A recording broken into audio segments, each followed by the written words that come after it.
ABC 10 News at 7 starts now. Satellite images showing communities reduced to rubble in Los Angeles. On the left, you see what Altadena and Pacific Palisades looked like before this week's fire. On the right, you see the destruction left behind. Thank you for joining us for the end of a difficult week. I'm Kimberly Hunt. The two biggest fires remain, the Eaton and Palisades fires.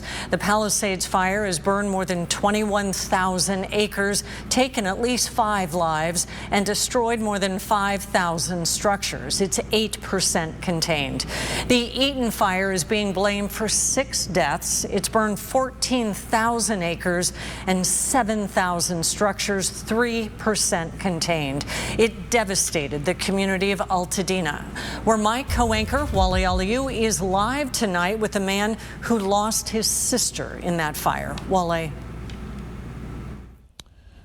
It's so sad, Kimberly. We're standing at the home of Zaire Calvin, what used to be his home. Nothing recognizable here. Maybe the front rail banister, but that's about it. Nothing else is recognizable. He says there was so much chaos on Tuesday when the fire came through here that his family just got up and left, and it wasn't until the next day, Wednesday, when he came back and saw his sister's car here, 59-year-old sister, and realized that she wasn't able to make it out. So now, as the family tries to figure out how to rebuild, they're also figuring out how to mourn.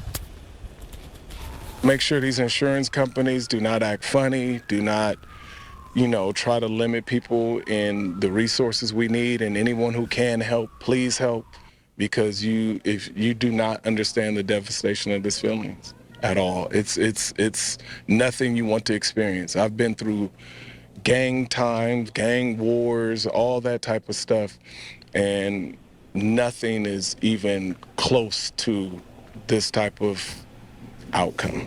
What is insurance telling you right now?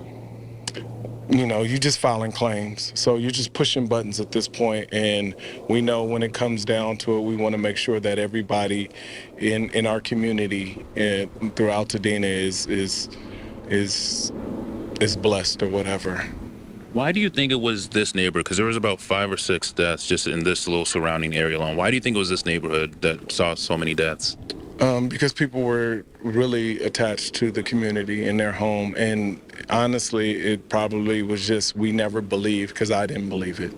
So make sure you do believe to get your family to safety, all of them, if you can, ahead of time. Don't wait, because you think that we've been through fires. We're in a fire zone. We've seen the mountain burn before. It just never like this. These wicked crosswinds and the stuff that I witnessed personally, it was the perfect storm that no one could imagine. So I would just say, people, do your due diligence, and when there is a disaster, collect the things that you care about, which is your family first, and then your memorables, and pack it up and just move early, even if it doesn't seem that it's going to be bad, because no one thought it was going to be catastrophic like it was.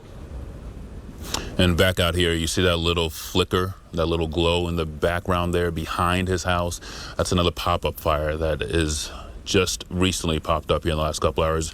We've seen actually a couple of those in this neighborhood, and that's where firefighters are continuing to stay out here monitoring things here in this Altadena neighborhood. As for Calvin's 59-year-old sister, he says the medical examiner's office currently is working to identify that body that is now added to that death toll, Kimberly, which at last checked sat at 11. Back to you in the studio. So many families grieving loss and death in this time, and our thoughts go out to them. Thank you, Wale. And